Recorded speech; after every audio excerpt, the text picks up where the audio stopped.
विचार व्यक्त करें। ओमर अक जी।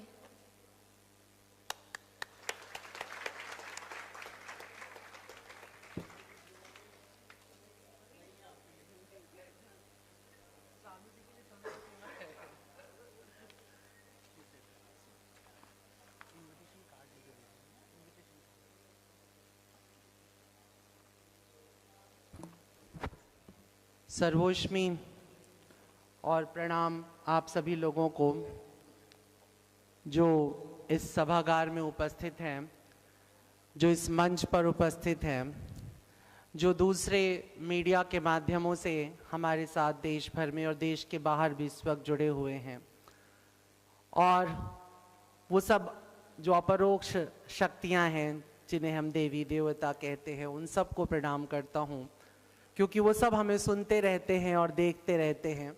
हम भले ही उन्हें नहीं देख रहे हों, लेकिन वो हमें देखते हैं और हमारे कर्मों का हिसाब भी रखते हैं।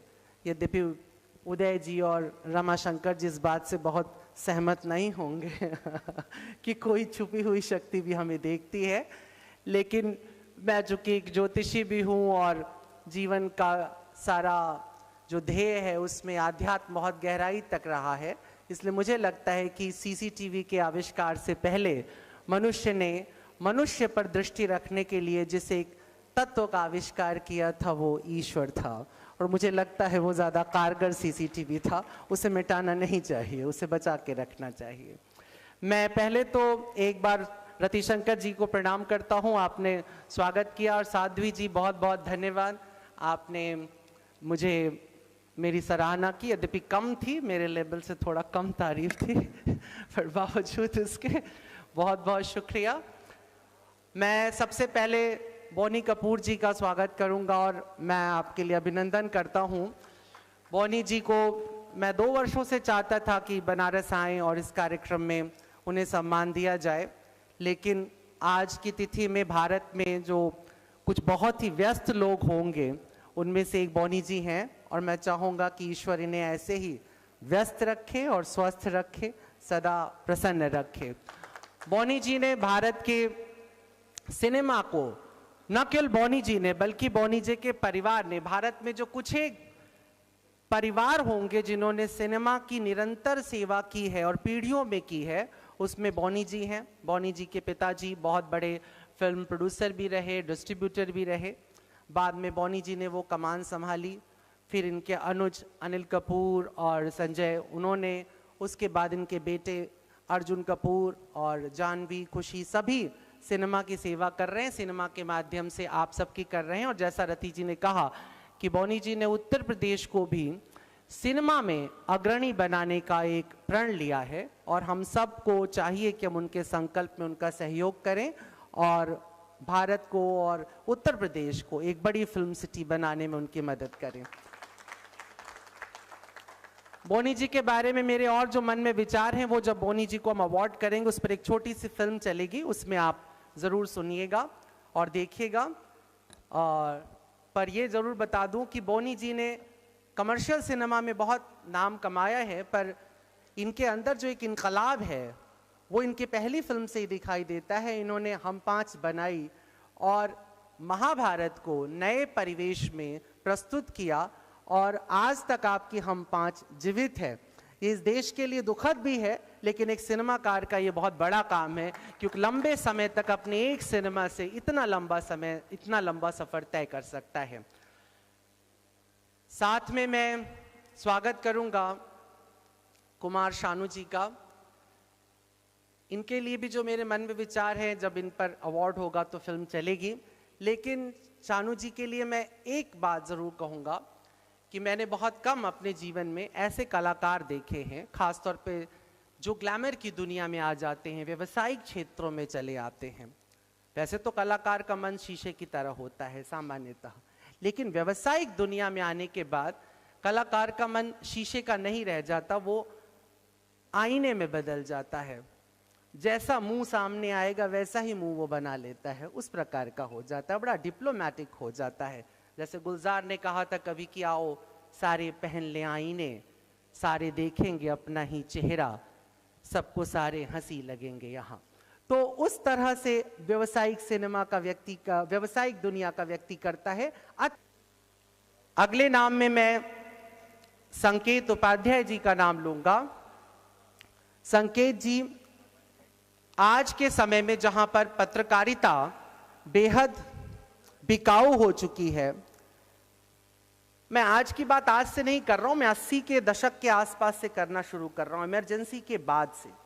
इमरजेंसी के बाद से पत्रकारिता में बिकना शुरू हो गया। जो वॉच डॉग था वो अचानक पेट डॉग में कन्वर्ट होने लग गया।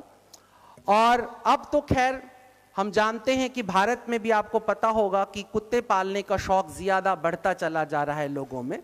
लोग ज्यादा कुत्ते पाल रहे हैं और अफसोसनाक तरीके से हमको ये देखने में, कोई मुझे इसमें गुरेज नहीं है कि तमाम पत्रकारिता आज इसी स्तर पर जा चुकी है। उसे जहां पैसा मिलता है, दारू की 2 बोतलें मिलती है और भी बहुत कुछ प्रलोभन मिलता है, वो वहां का कोई भी यथोचित जो उनके मन में आता है वो गुणगान करना शुरू कर देते। ना भाषा, ना संवेदना, ना खबर बनाने की तरकीब।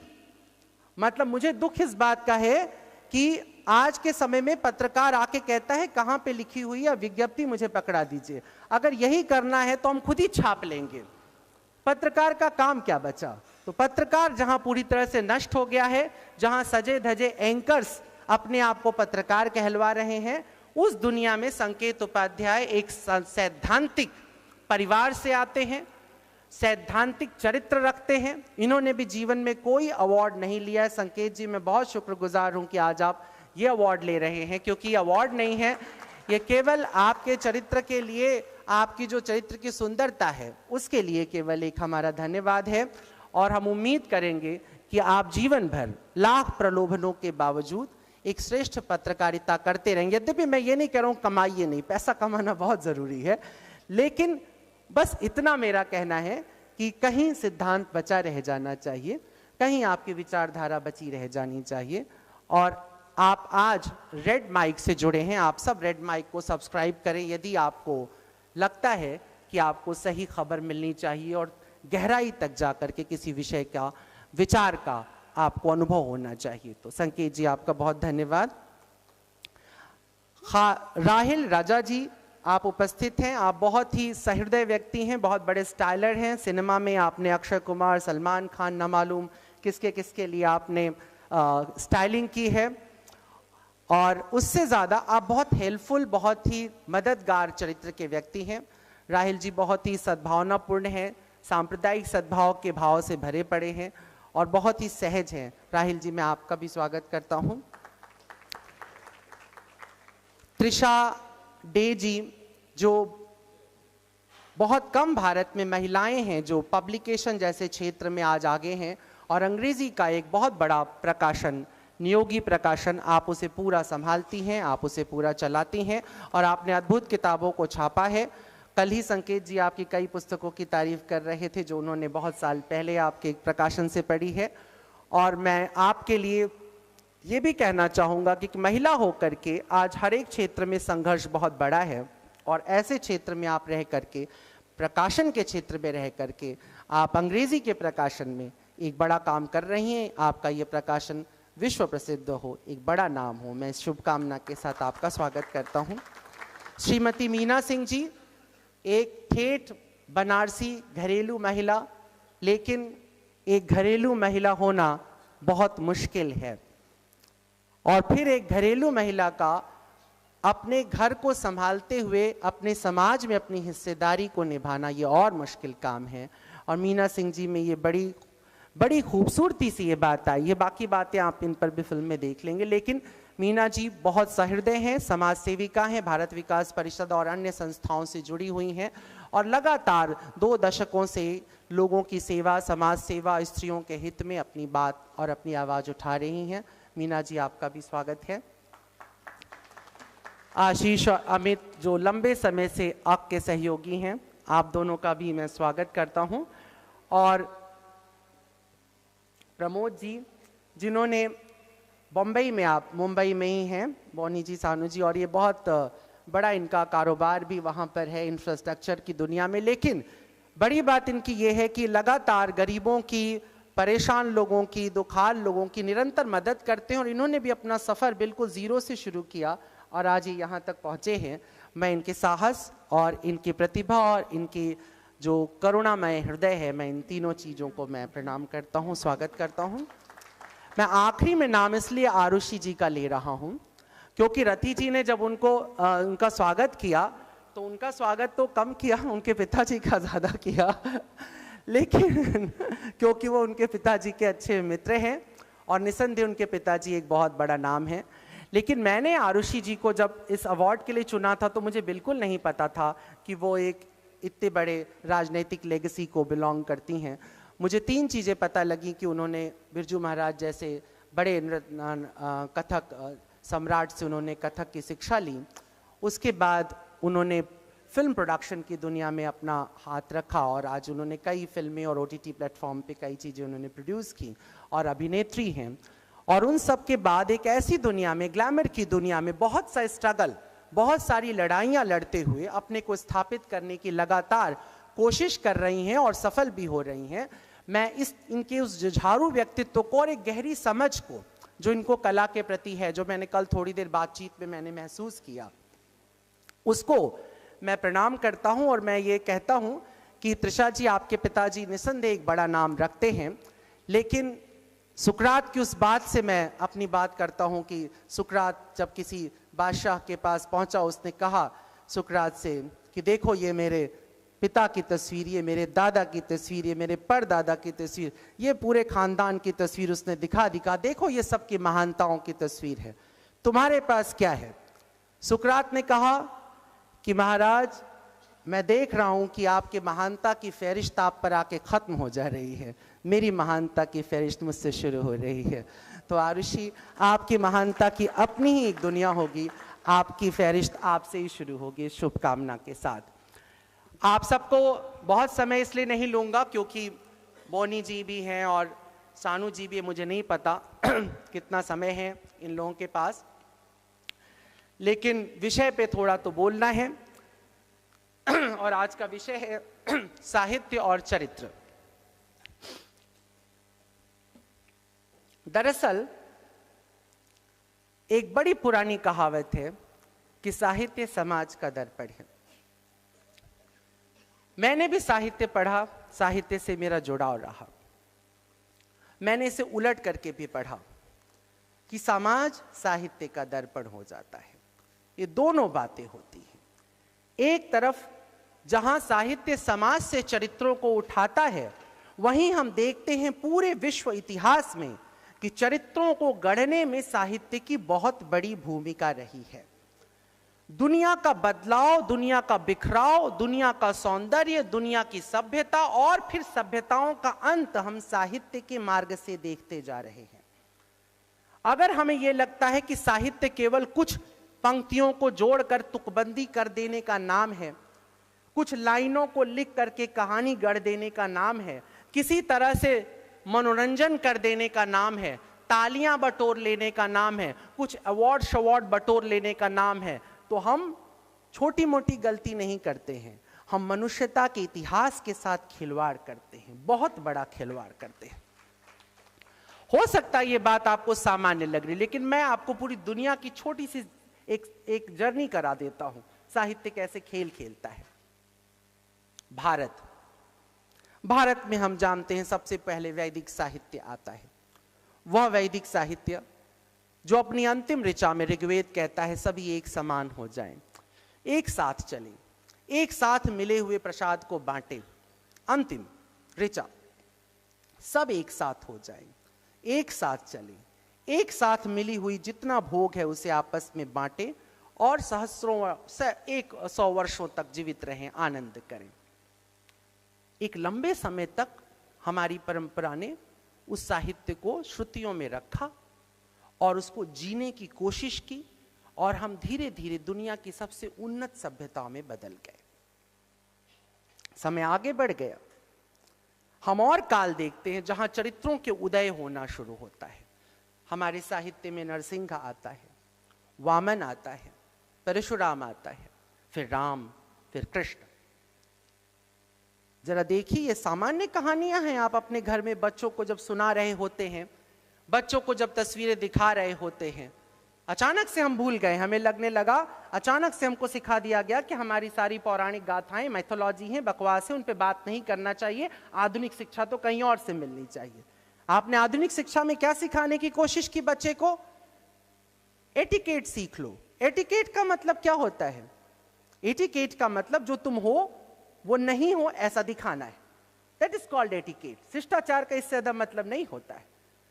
शिष्टाचार कहता है कि जूठा गिराने का मन कर रहा है, लेकिन नहीं, एक नैपकिन के अंदर उसे छुपा लेना है, इतना एटिकेट है। छींकते वक्त मुंह पे रुमाल रख लेना है, इतना एटिकेट है।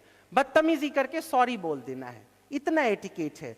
किसी की मुस्कुराहट को थैंक यू से निपटा देना है, इतना एटिकेट है। किसी की सेवा को सही सही सैलरी दे करके खत्म कर देना है, इतना एटिकेट है। पर पौराणिक गाथाओं ने ये नहीं सिखाया। पौराणिक गाथाओं में एटिकेट, इसलिए भारत की किताबों को जब ईसाइयों ने पढ़ा तो उन्होंने कहा कि ये बड़ी ही इमोरल है, अनैतिक है। रमाशंकर जी, सच नैतिक नहीं होता है। नैतिकता बड़ी थोपी हुई चीज होती है। सच केवल सच होता है, और जो समाज सच को स्वीकार नहीं कर पाएगा वो दिन प्रतिदिन ज्यादा भ्रष्ट और ज्यादा अनैतिक होता जाएगा, क्योंकि वो नैतिकता के आवरण में सारी मक्कारी करना सीख लेगा, जैसा हमने सीख लिया। हमारे पास चरित्र है नरसिंह, एक ऐसा देवता जिसका शरीर मनुष्य का है लेकिन आधा शरीर पशु का है। वो न मनुष्य है न पशु है, लेकिन वो करता क्या है? वो करता है एक चतुर अहंकारी व्यक्ति का विनाश। और याद रखना, अहंकारी व्यक्ति की केवल एक ही इच्छा होती है, वो मरना नहीं चाहता है। महावीर ने कहा था, मृत्यु सबको प्रिय है सिवाय अहंकारी के, और अद्भुत रूप से हम सब अहंकारी। अहंकार कभी मरना नहीं चाहता, वो अनंत काल तक जीना चाहता है, ययाति की इच्छा लेकर के चलता है। वो अपने पुत्रों की आयु ले लेता है स्वयं को युवा रखने के लिए। हिरण्यकश्यप अपने पुत्र की बलि करता है ताकि वह बना रह सके। आपको लगता है हिरण्यकश्यप मर गया है?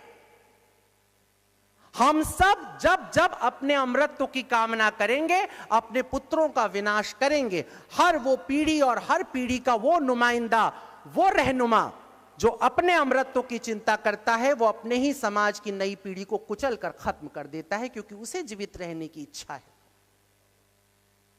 ये समस्या है, और इस समस्या से लड़ने के लिए हमने दो व्यक्तित्वों को गढ़ा। हमने एक प्रहलाद गढ़ा। प्रहलाद संकेत उपाध्याय है। मेरे कहने का अर्थ समझिए, प्रहलाद प्रश्न है, हिरण्यकश्यप से बार बार प्रश्न करता है उसका ही। और हर लोकतंत्र में उसका पुत्र जो है, वो हम भी हैं, आप भी हैं, सब लोकतंत्र के पुत्र हैं। और पर पत्रकार वह पुत्र होता है जो प्रहलाद बनने की ठान लेता है, कहता मैं बार बार अपने अहंकारी बाप से प्रश्न पूछूंगा। प्रश्न पूछता है, और अहंकारी पिता को प्रश्न अच्छे नहीं लगते, वो बार बार उसे नष्ट कर देने की कोशिश करता है। फिर एक स्थिति होती है। नरसिंह एक स्थिति है। अहंकार का एक शिखर जब बढ़ जाता है, तब वह स्थिति पैदा होती है जहां पर अहंकार का विनाश सुनिश्चित हो जाता है। और इसे समझिएगा, मैं बिल्कुल आज के परिदृश्य में यह बात कह रहा हूं। मैं किसी बांग्लादेश, किसी सूडान, किसी लेबनान, किसी जॉर्डन, किसी यूक्रेन, एक दो जगहों की बात नहीं कर रहा हूं। मैं मनुष्य के मस्तिष्क की बात कर रहा हूं कि जब एक सीमा से अधिक अहंकार बढ़ जाता है, जब प्रश्न को जलाकर फूंक देने की कोशिश की जाती है, तब मानवता या वो समाज नरसिंह के स्वरूप में बदल जाता है। तब वो आधा पाश्विक हो जाता है। फिर वो जो हरकत करता है वो सामान्य नहीं लगती, लोकतांत्रिक नहीं लगती, अनार्किज्म से भरी हुई लगती है। लेकिन अफसोस, कोई और मार्ग बचता नहीं। इससे सचेत तुम्हें तब होना है जब तुमसे प्रश्न पूछे जा रहे थे, वरना नरसिंह को आना पड़ता है। हमने क्रम से बनाया। हम परशुराम को लेकर के आए। परशुराम की कहानी में भी कुछ नहीं, अहंकार का विनाश है। दूसरा कोई काम नहीं परशुराम ने किया, अहंकार का विनाश किया। हम राम को लेकर के आए। हमने एक मर्यादित राज्य की कल्पना की। साहित्य है, आदि कवि वाल्मीकि को कहा गया है। कहते हैं कविताओं की शुरुआत वाल्मीकि से हुई, साहित्य की शुरुआत वाल्मीकि से। वाल्मीकि के साहित्य की शुरुआत कहां से हुई? उदय जी बैठे हैं, ओम जी बैठे हैं, बोनी जी बैठे हैं, सभी साहित्य से जुड़े, नियोगी जी बैठी हैं। सभी को पता है साहित्य की शुरुआत कहां। थोड़ी देर आप लोग ये नाश्ता पानी बंद कर दें, आप लोग ये प्लीज ये बंद कर दें। इस मामले में मैं थोड़ा बदतमीज हूं, माफ करिएगा।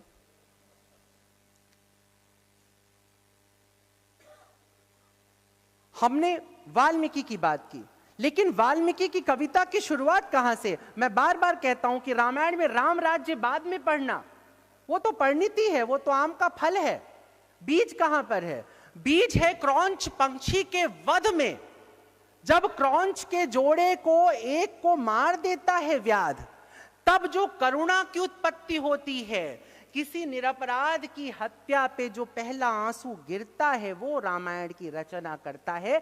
राम राज्य की उत्पत्ति ही नहीं हो सकती अगर तुम किसी क्रौंच के मरने पर रो न सको। वाल्मीकि की आंख का आंसू एक राम राज्य पैदा करता है, क्योंकि उसे एक पक्षी की भी मृत्यु का अफसोस होता है, क्योंकि वो निरपराध है, प्रेम मग्न है। ऐसे राम राज्य नहीं आएगा कि आप हल्ला मचाओ राम राज्य आ जाए। राम राज्य तो आंखों के आंसू पोंछ करके आएगा। ये राम राज्य की परिकल्पना हमने साहित्य से उठाया, सीखा क्या? फिर हमारे पास राम के तुरंत बाद कृष्ण आता है। ये क्रोनोलॉजी समझनी चाहिए हमको। राम के तुरंत बाद कृष्ण, राम ने मर्यादाओं की स्थापना की, कृष्ण ने सारी मर्यादाएं तोड़ दी। अब मनुष्य का एवोल्यूशन ऐसा है। डायनासोर 13 करोड़ सालों तक पृथ्वी पे रहे, 13 करोड़ साल, और 13 करोड़ साल तक मनुष्य या किसी अन्य जीव के आने की संभावना नहीं थी। ब्रह्मांड ने एक दूसरे उल्का पिंड को पृथ्वी पर पटक दिया, सारे डायनासोर खत्म हो गए और हम और तुम पैदा हो गए। जीवन का सौंदर्य यह है कि उसमें हर पुरानी बात को नष्ट हो जाना पड़ता है ताकि नई बात पैदा हो सके। राम के बाद कृष्ण का जन्म ये बताने के लिए होता है कि पुरानी मर्यादाएं जो घिस जाती हैं, जो पिट जाती हैं, उसको नष्ट करके नई मर्यादाओं को पैदा करना पड़ता है। नई समीक्षाएं लिखनी पड़ती हैं, नए भाष्य गढ़ने पड़ते हैं। इसलिए जिस इंद्र की पूजा राम सहर्ष कर रहे हैं, कृष्ण उसके विरुद्ध खड़े होते हैं, कहते हैं हम इंद्र की पूजा नहीं करेंगे, हम उस पर्वत की पूजा करेंगे जिससे मेघ टकरा करके बरसते हैं। यह क्रांति है, यह क्रम है। हमारे साहित्य में एक एक चीज हमको क्रमिक सिखाई गई। साहित्य छोटी सी चीज नहीं थी, समझिएगा जरा सा साहित्य का असर कितना गहरा होता है। मुगल दौर आ गया, अकबर का शासन काल आ गया, अकबर के चारण आ गए। सभी अकबरों के चारण होते हैं, भाट होते हैं, उनके अपने कवि होते हैं, उनके निजी कवि होते हैं। खूब गाया गया। अकबर के राज्य को विश्व का सर्वाधिक सुंदर राज्य बता दिया गया। पर इसी अयोध्या से लेकर बनारस के बीच में टहलते एक ब्राह्मण को यह बात जच नहीं रही थी। उसको लग रहा था कि यह वो राज्य नहीं है जिस राज्य की परिकल्पना हमने कभी अपने इतिहास में की थी। और उस ब्राह्मण ने, जिसका नाम राम बोला था, उसने अपने को तुलसी का दास बना लिया, वो तुलसीदास हो गया। और फिर उसने रामचरितमानस की रचना की। उस रामचरितमानस की रचना में केवल राम का गुणगान करना नहीं था, अपितु यह बताना था कि जो राज्य तुम्हें यह बताने पर आमादा है कि तुम्हारे पास श्रेष्ठ स्वर्णिम काल आ चुका है, दरअसल यह स्वर्णिम काल नहीं है। स्वर्णिम काल अभी भी तुमसे दूर है, तुमको उसे प्राप्त करना है जब तक राम नहीं बैठेंगे। और राम कब बैठेंगे? राम राज बैठे त्रिलोका, हर्षित भय गए सब शोका। जब तक सबके शोक न चले जाएं तब तक राम राज्य नहीं आ सकता है। और उसका असर देखिए कि उसी तुलसीदास ने गली गली में रामलीला का खेल करना शुरू किया। उस रामलीला के कारण गली गली के बच्चे राम, लक्ष्मण, सीता, हनुमान बनने लगे। और वो जो तेजी से भारत के अंदर इस्लामीकरण भी हो रहा था, तेजी से भारत के अंदर जो मुगल चर्चा हो रही थी, उस पर प्रतिबंध लगना शुरू हो गया। लोग अपने पड़ोस में खेलते बच्चे को साल भर देखते थे कि राम जी दौड़ रहे हैं। ये साहित्य का असर है। राम जी घर घर में दौड़ने लगे, मोहल्ले मोहल्ले में खेलने लगे, जैसे आजकल एवेंजर्स खेल रहे हैं हमारे घरों में। एवेंजर्स, बोनी जी आपसे कहना है कि अभी एवेंजर ने कब्जा कर लिया है, आपको वापस इस देश को प्रहलाद देना है, राम देना है, कृष्ण देना है, ये जिम्मेदारी आपके कंधों पर है। हम एडवर्टीजमेंट के शिकार हैं, मैं वहां भी आ रहा हूं। तो ये स्थिति है, ये तो भारत के चरित्रों की गाथा रही। एक जमाने में यहां दो बहुत ही गहरे साम्यवादी विचार के लोग बैठे हैं, उदय जी भी और आप समाजवादी विचार के। हाँ, वो सामने से समाज में टर्न हुए थे मैं जानता हूं। कुल मिलाकर, लेकिन मैं एक बात कह रहा हूं कि 2 सहस्राब्दी 2000 साल पहले द डॉग सिनिक डायोजनीज एक बात कहता है, अजीब सी बात, फूहड़ सी बात, बदसूरत सी बात। यहां ज्यादातर लोगों को बदसूरत लगेगी, लेकिन समझिएगा, मैं इतिहास पर साहित्य की छाप बता रहा हूं। डायोजनीज एक छोटी सी पंक्ति में कहता है कि एक अमीर आदमी के घर में थूकने की सबसे अच्छी जगह उसका चेहरा होता है। एक अमीर आदमी के घर में थूकने की सबसे अच्छी जगह उसका चेहरा होता है। यह डायोजनीज 2000 साल पहले कहता है, जब दुनिया के ऊपर तानाशाही और राजशाही चल रही थी, और उसके 2000 साल लगभग बीतते बीतते एक आदमी बैठ करके दास कैपिटल लिखता है और अमीरों के मुंह पे थूक देता है। ये साहित्य का लंबा असर है। हजारों साल तक साहित्य जीवित रहता है, जैसे जीवित रहते हैं पतंगे मिट्टी में बरसात का मौसम आने के इंतजार में। जिस दिन पानी पड़ता है उस दिन पतंगे जीवित हो जाते हैं और छा जाते हैं, सभी प्रकाश के लंबे लंबे बिंबों के ऊपर ढक देते हैं उसको। ऐसे ही साहित्य के, जीवित साहित्य के शब्द, जीवित साहित्य के सूत्र, उसके वाक्य कभी नहीं मरते हैं, कभी मर जाता है। सिनिक कहा गया, डायोजनीज को सिनिक कहा गया, पागल कहा गया, लेकिन उस पागल आदमी ने 1-1,500 साल के बाद एक ऐसा पागलपन पैदा किया जिसकी गूंज हम पिछले 200 सालों से, 250 सालों से सुन रहे हैं। ये बात और है कि डायोजनीज की बात शायद अभी भी वहीं की वहीं खड़ी है। साहित्य मरता नहीं है। चीन में जो साहित्य लिखा गया उसने चीन को गढ़ा, जापान में जो साहित्य लिखा गया उसने जापान को गढ़ा, पर्शिया में जिस साहित्य को लिखा गया उसने पर्शिया को गढ़ा, फिर जो बेबीलोन में था उसने बेबीलोन को गढ़ा, और फिर जब जूइश लोगों ने अपने साहित्य को रचा तो उसने दुनिया को अलग तरह से गढ़ दिया। हम साहित्यों के बीच में बंद हैं। हमको ये नहीं समझना चाहिए कि हमने एक कहानी सुनकर, एक कविता सुनकर के निकल जाना है। साहित्य का मतलब कुछ किताबों को घर में जुटा लेना है, उसको पढ़ लेना है, 4 गाने सुन लेने हैं, 4 गजलें सुन लेनी है। नहीं, हमको ये सोचना भी पड़ेगा कि हम क्या सुन रहे हैं और क्या देख रहे हैं। बोनी जी, हम जो देखते हैं वो बनते हैं, जो हम सुनते हैं वही सुनाते हैं। हमको कभी इसमें गलती नहीं करनी चाहिए। पंडित नेहरू ने 1954 में यह बात कही थी, जब सिनेमा का पहला राष्ट्रीय अधिवेशन हो रहा था। उन्होंने कहा था कि सिनेमा बनाने वालों को बहुत सतर्क होना चाहिए, क्योंकि एक सिनेमा 1000 किताबों की ताकत रखता है। लेकिन अफसोसनाक तरीके से सिनेमा बनाने वाले उतने सतर्क नहीं हुए। कुछ रहे, कुछ जीवंत रहे, लेकिन ज्यादातर सिनेमा बनाने वालों के ऊपर व्यवसायिक दबाव रहा। कोई भारत सरकार की बड़ी मदद नहीं रही सिनेमा के क्षेत्र में। लेकिन सिनेमा आज मुझे लगता है किताब से बड़ा माध्यम है। वो हम तक, आप तक ज्यादा आसानी से पहुंचता है। आज के बच्चे गालिब को कम पढ़ रहे हैं, कुमार शानू से ज्यादा डील कर ले रहे हैं।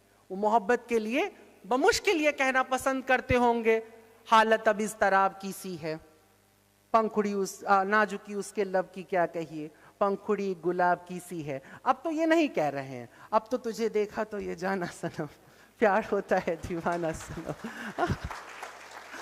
अब तो समय इस तरह से बदल चुका है। तो इसलिए बहुत जरूरी है, किसी भी शानू जी के लिए जरूरी है, किसी भी बौनी जी के लिए जरूरी है, किसी के लिए भी जरूरी है कि वो ये समझ के चलें कि जब वो अपनी फिल्म प्रस्तुत कर रहे हैं, जब कोई संकेत जी अपना कोई वक्तव्य दे रहे हैं, जब कोई आरुषि अपना कोई एक्ट कर रही हैं या कोई अपनी फिल्म प्रोडक्शन ला रही हैं, तो वो आने वाले समय को क्या दे रही हैं। क्योंकि ये याद रखिएगा, हम सब हमेशा जवान नहीं रहेंगे। मैं रहूंगा, हम सब हमेशा जवान नहीं रहेंगे, कभी न कभी इस दुनिया से चले जाएंगे और हम पर बातें होंगी जैसे आर्सेनिक पर हो रही हैं, मार्क्स पर हो रही हैं। अगर हम इतने खुशनसीब हुए तो हम पर बातें होंगी, और जब बातें होंगी तो ये तय किया जाएगा हम प्रहलाद थे कि हम हिरण्यकश्यप थे। हम अपनी जिंदगी में देवता बन सकते हैं, नारायण बन सकते हैं, अपनी पूजा करा सकते हैं, लेकिन समय बता सकता है यह सच्चा वासुदेव नहीं था, यह तो झूठा वासुदेव था, यह तो नकली राम था, यह तो नकली कृष्ण था, यह तो नकली शिव था। साहित्य को सतर्क होने की आवश्यकता है। ओम जी, मैं अपनी बात इसलिए थोड़ी सी कह रहा हूं, 5 मिनट और बस कह रहा हूं, अगर समय है तो मैं 5 मिनट और, कि हर एक स्क्रिप्चर एक लिटरेचर होता है, एक साहित्य होता है। सभी शास्त्र एक साहित्य होते हैं और सभी शास्त्र एक संस्कृति को जन्म देते हैं। ये मैं आपको एक नियम बता रहा हूं। शास्त्र साहित्य है और वही साहित्य एक संस्कृति को जन्म देता है, वही संस्कृति एक सभ्यता को जन्मती है, वही सभ्यता एक राज्य को जन्मती है, वही राज्य एक समाज को जन्मता है। अगर हमारे समाज में दूषण आ गया है, बदसूरती आ गई है, एक बच्ची के साथ बलात्कार तो रावण ने भी किया, रावण ने भी बलात्कार किया उर्वशी के साथ, और उर्वशी का श्राप लगा, नल यक्ष का श्राप लगा कि अब तू जिस स्त्री को छुएगा अगली बार बलात् तेरे सर के सहस्र टुकड़े हो जाएंगे। इस भय से उसने सीता को भी हाथ नहीं लगाया। बलात्कार हुआ। और कोलकाता में एक बलात्कार होता है, कठुआ में एक बलात्कार होता है, उत्तर प्रदेश में बलात्कार होता है, बिहार में बलात्कार होता है, तमिलनाडु में बलात्कार होता है, दिल्ली में बलात्कार होता है। बलात्कार होता है। लड़की की दोनों टांगों को तोड़कर 2 हिस्सों में फेंक दिया जाता है, आंखों में चश्मे फोड़ के धंसा दिए जाते हैं, आंतें निकाल ली जाती हैं। ये क्या सिर्फ यौन पिपासा है? ये केवल यौन पिपासा है और आपको लगता है ये सामान्य है? इस तरह का पागलपन समाज के भीतर क्या क्रमबद्ध तरीके से नहीं आया है? मैं इसमें भी साहित्य की भूमिका समझता हूं, मैं इसमें भी सिनेमा की भूमिका समझता हूं। पिछले 10-12 सालों से एक मेरा अभियान चलता है, भारत अगेंस्ट एब्यूज, जिसमें कि हम कहते हैं कि माँ बहन बेटियों से, नारियों से जुड़ी हुई गालियों को एकदम बंद कर दो। नॉट ओनली एंटरटेनमेंट में, साहित्य में, बल्कि अपने आसपास भी मत सुनो, बोलो मत। हास्यास्पद बात मैं बता रहा हूं, दुखद बात संकेत जी, आप ये देखिए, आज की डेट में कोलकाता के रेप कांड के ऊपर जो लोग बोल रहे हैं उनमें से 80 आदमी उन लोगों को मां बहन की गाली दे रहे हैं जिन्होंने रेप किया है। आप जरा बताइए ये लोग कल क्या करेंगे? इनके हाथ जब उनकी मां बहन लगेगी तो ये क्या करेंगे? समस्या ये है हमारे साहित्य में मां बहन की गालियां आ गई, हमारे सिनेमा में मां बहन की गालियां आ गई। बोनी जी ने मिस्टर इंडिया बनाई, मोगैम्बो खुश हुआ, मां बहन की गाली तो नहीं डाली। और बच्चा याद रखता है, हम लोग छोटे बच्चे थे और हर बच्चा मोगैम्बो खुश हुआ बोलता हुआ चलता था। किसी ने मेरा नाम है कैलेंडर गाता हुआ चलता था। कोई नहीं था जो मां बहन की गालियां सीख रहा था। शोले बनी, गब्बर सिंह ने क्या एक गाली मां बहन की थी? दीवार में गाली थी, मुगले आजम में गाली थी, लाइफ में तो गाली थी, पर सिनेमा ने बचाया। आज संवादहीनता, लेखक नहीं है, लेखक लोगों का दारिद्र्य हो गया है भारत में, हर क्षेत्र में। संकेत जी क्षमा करें, पत्रकारिता में भाषा नहीं है। ऐसी भाषाएं, ऐसे शब्द जिनका ना हिंदी ना अंग्रेजी ना उर्दू। एक शब्द है नफरतीय, नया सुना मैंने, किस भाषा में आता है? हिंदी, उर्दू, किस में है? नहीं पता। लगातार मैं सुन रहा हूं। स्रोत नहीं बोल पाते, मैं पत्रकारों की बात कर रहा हूं, स्तोत्र बोलते हैं। हमें अभी उस स्तोत्र से पता लगा, स्तोत्र पंडित जी का काम है, वो स्रोत है। स्रोत और स्तोत्र के बीच का भेद नहीं है, भाषा नहीं। सिनेमा में मां बहन की गाली आ गई, ओटीटी पे तो भरमार है आरुषि जी, माँ बहन की गालियों से ही आप ओटीटी शुरू करते हैं और खत्म करते हैं। क्या इससे आपको लगता है इसके बाद आप नारी शक्ति और नारी प्रपंचन और नारी स्वतंत्रता और नारी सम्मान के बिना मतलब की बकवास? आपके हर एक दूसरे शब्द में एक गाली होती है, फक ऑफ, और उसके बाद आप कहते हैं कि हमें अपने घर की बेटियों को बचाना है। ये कौन है? इसलिए बहुत जरूरी है, और आप सब जो यहां महिलाएं बैठी, मैं उनसे करबद्ध निवेदन कर रहा हूं कि चाहे आपका पति हो, चाहे आपका पिता हो, चाहे आपका मित्र हो, चाहे आपका भाई हो, चाहे आपका बेटा हो, चाहे समाज में कोई दुकानदार, चाहे गोलगप्पे वाला, आपका प्रिय गोलगप्पे वाला क्यों ना हो, अगर वो माँ बहन बेटी से जुड़ी कोई गाली दे रहा है, आप उसका बायकॉट करिए। अगर आप ये नहीं कर सकती हैं तो याद रखिए आप सब किसी न किसी हंटर, किसी न किसी शिकारी की नजर में है। बहुत शर्मनाक बात है। हमें अपनी बहनों को कोई देख ले तो हमें आंख निकालने का मन करता है। सिनेमा ने ऐसा ही सिखाया। अमिताभ बच्चन अपनी बहन की इज्जत बचाने के लिए, या उसको अगर हीरो छेड़ दे तो हीरो को इतना मारता था कि अगली बार में रेप ही करे फिर। लेकिन वो खुद जाकर के गांव की किसी भी लड़की को छेड़ता था। हमने ये दोगला चरित्र अपने आसपास पैदा कर लिया है। हम किसी की बहन को छेड़ें, अब तो बहन छोड़ दीजिए, अब तो माँ को भी छेड़ा जा रहा है। अभी तो हम नई सोसाइटी, नई ओटीटी प्लेटफॉर्म पे हम घूम रहे हैं। हम लोग अपने पड़ोस में दूसरों की माओ को ताई जी, चाची जी ऐसे बुलाते थे, अभी हॉट मॉम ऐसे बुलाया जा रहा है। तो हमें समझना पड़ेगा, ठीक है हम आज एंटरटेनमेंट जुटा लेंगे, तालियां भी बटोर लेंगे, खुश भी हो जाएंगे, लेकिन कल हम अपने समाज को क्या देंगे ये हमें तय करना पड़ेगा। मैं केवल आखिरी बात इतना ही कहूँगा। हाँ, एक और बात मैं कहना ज़रूर चाहूँगा। गाने की भी बात हो रही है, बनारस में मैं हूँ। हर एक लोक संस्कृति में थोड़ा मज़ा, थोड़ी बदतमीजी, थोड़ा फुहड़पन तो होता है, इसीलिए गंवाई लोग कहा जाता है। लेकिन उस फुहड़पन का एक रस होता है, एक सुंदरता होती है। चैती, ठुमरी, कजरी सब में कुछ तो बात होती है जिसमें थोड़ा सा सेडिक्टिव बातें होती हैं, लेकिन स्तर गिरता जा रहा है। भोजपुरी गीत बड़े मधुर होते थे, आपने भी कई भोजपुरी गीत गाए हैं। कोई जमाना था जब गीत आता था, लागे ना ही छूटे रामा चाहे जिया जाए। आजकल एक गीत है संजय जी जो बजता है कि कौन सा गाना है कि अपने लवर को धोखा दो, हमें भी डार्लिंग मौका दो, है ना। तो समझने वाली बात यह है कि हम इस सोसाइटी को लेकर कहाँ जाएंगे जहाँ पर हमारा गीतकार सिखा रहा है अपने लवर को धोखा दो, हमें भी डार्लिंग मौका दो।